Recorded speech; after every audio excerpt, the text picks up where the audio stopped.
La sihra, khutbah yang benar-benar berkesan. Ni ada sebahagian negeri, sebab tu dalam kita selaraskan kadang-kadang khutbah ni ada kebaikan dia. Kadang-kadang bila dibenarkan satu orang khutbah, dia tak pandai khutbah. Dia khutbah sampai sejam. Pada zaman sekarang, orang nak pergi sembahyang lepas Jumaat, orang nak masuk kerja, orang ada ni, dia khutbah sampai sejam. Tak masuk duduk pusing itu. Dan ada berlaku. Di beberapa negeri dulu, memang saya di Penang dulu, memang heboh. Satu dua penceramah ni, dia memang kaki penceramah. Orang panggil dia khatib jemputan. Dia bagi sampai sejam suku. Orang ada urusan. Gelisah jamaah. Dia tak fikir. Ini memang tanda, bukan tak ada fiqh lah. Tak ada akal. Jadi Nabi SAW kata, bahawasanya tanda fiqh, Allahumma faqihni fid din, ya Allah faqihkan aku agama, iaitu pendek khutbahnya, panjang solatnya. Panjang solat tu dengan kadar solat yang Nabi SAW solat. Jadi perbandingan itu. Dan Nabi SAW di dalam hadis ni menggunakan perkataan min fiqhihi, daripada tanda kefaqihan.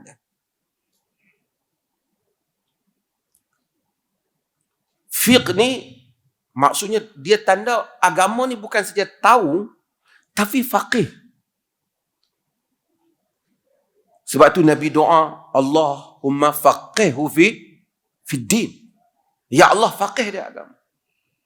Bila dia tak faqih, macam saya selalu buat contoh lah. Dia hafal surah Sajdah, dia jadi imam ke RNR, dia baca surah Sajdah pada hari Jumaat. Orang bah nak berjalan apa, dia duduk kira, baru dia tahu aku main mana. Ya.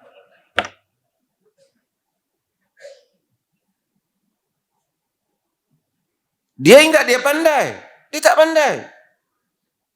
Kalau kau jadi imam di seperti tempat yang seperti itu, ringankan solatmu. Apatah lagi tempat yang sempit, surau yang sempit, jamaah duk tunggu ramai nak solat. Assalamualaikum warahmatullahi, Assalamualaikum warahmatullahi. Tu dia bagi doa dia lebih panjang lagi daripada sembahyang tu. Tu tak kira lagi doa Nabi tak berdoa beramai-ramai apa semua tu. Di sudut dia yang mengamalkan hal tu sendiri, bacalah punya lama. Orang duk tunggu nak naik bas, ada kereta nak berjalan. Ini tidak faqih. Dia mungkin tahu baca, tapi dia tidak faqih, tak ada fiqh. Itu orang kata faqih. Tahu di mana. Hatta kita, bila kita baca, Nabi memang baca surah-surah yang panjang bagi solat subuh, fajar. Tapi kita kena tengok solat subuh kita, masjid kita tu di mana. Kadang masjid kita di tepi jalan, yang mana tempat para musafir berhenti kerana mereka nak pergi tempat kerja, dan kita pula waktu subuh itu seperti waktu macam dalam waktu sekarang. Subuh tu tetap berdasarkan pada terbitnya fajar. Tapi dari segi perkiraan jam, sekarang ni 6 lebih, 6.20 subuh umpamanya. Orang lebih kurang pukul 7 apa semua, 7.30 ada yang nak kena dalam pejabat. Dia bagi surah cukup panjang. Dia tak faqih. Dia tak faqih. Demikian bila orang tanya, orang baru masuk Islam, tanya kita tentang macam, kita ajar dia solat. Dan kita ringankan ajaran tu. Baru masuk Islam dia, lepas cerita 5 waktu, nah, kalau boleh sembahyang tahajud jangan tinggal. Kawan baru masuk ya. Subuh pun tak apa nak tahu lagi ni. Tidak faqih. Nabi, sebab tu Nabi kata, ini daripada bab faqih. Sebab itu kita panggil al-fiqh.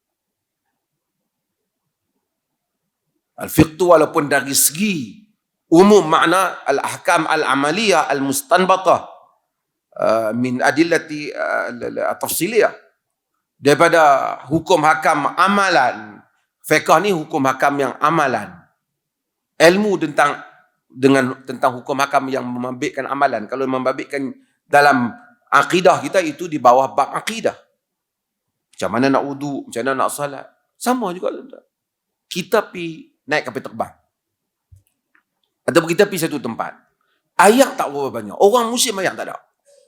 Kita ambil bagi wudu 3 kali sana, 3. Seorang kita je 4 orang tak boleh ambil wudu dah. Tak faqih. Sebab memadai sekali, mencukupi. Itu faqih. Tanda. Sebab itu Nabi SAW, idza sami'a buka as-sabi khaffa salatahu. Apabila mendengar tangisan budak, ringankan salatnya. Rahmatan bi ummihi. Kesian kat mak dia. Sebab ini tanda. Nabi SAW sebut hal ini, dan Nabi menyatakan bahawasanya di antara tanda kefaqihan seseorang itu ialah dia tak begitu panjang khutbahnya, dan juga panjang salatnya. Salat panjang tu berdasarkan seperti mana yang saya sebut. Dan ini di Perlis ni kita selaras. Lebih kurang khutbah 20 minit. 20 minit. Kadang-kadang kita sebab tu nak pergi, kalau tuan-tuan jadi ustaz-ustaz ni ada, nak pergi ke tempat orang panggil kita khutbah, kita kena tanya, di sini mereka khutbah berapa minit? Kita lebih kurang 20 minit. Kita ikut yang tu. Kita kena tanya yang betul. Yang ditanya tu pun kena pandai juga. Berapa minit? Ustaz jarang-jarang main pagi bang sejam Ustaz. Kita pergi ikut mangkang tu, habis lah kita. Kadang-kadang tuan-tuan fikir, saya pernah kata Arab kan, masa musim haji panas. Kira orang pergi semayang Jumaat, panas. Sekali semayang, bukan di Masjidil Haram, di kawasan luar dekat-dekat dengan Mina. Orang ramai. Masjid tak muat. Orang duduk di luar sebagai. Duduk di luar ni panas bukan sikit-sikit tuan-tuan. Pijak tanah pun panas. Dia tengok orang ramai, dia lagi syok bagi khutbah. Sehingga ada orang jerit di belakang, khatib, pendekkan khutbah kau. Jamaah panas di luar. Tak kenal lah, tapi itu kesilapan kerana gagalnya dia memahami bagaimana tabiat yang sepatutnya di dalam beragama. Sebab itu fiqh itu penting. Ni pada pelajar-pelajar Unisiraj. Belajar jadi faqih. Faqih ni dia jawab ikut. Sehingga ada orang bagi tahu, walaupun berbagai riwayat tafsiran terhadap kenyataan Ibn Abbas. Apabila satu orang tanya Ibn Abbas, ya wahai Ibn Abbas, kalau aku bunuh orang, aku boleh taubat? Ibn Abbas kata tak, kau tak boleh taubat. Apabila orang ni pergi, orang yang dengar, ya Ibn Abbas, kenapa kau kata tak boleh taubat? Sedangkan orang yang bunuh 99 orang,